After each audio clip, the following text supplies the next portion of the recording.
Hi everyone, in front of me I've got Huawei Matepad Paper and let me share with you how to check the serial number of this device. So first of all, let's take a look at this section. We have to enter them. So the settings, we just have to tap on the settings.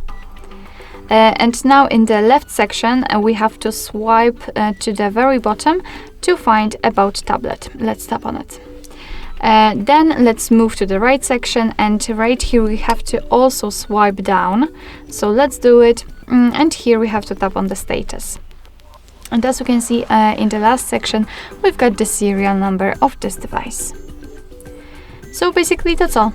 This is how to check the serial number of your Huawei Matepad Paper. Thank you so much for watching. I hope that this video was helpful, and if it was, please hit the subscribe button and leave the thumbs up.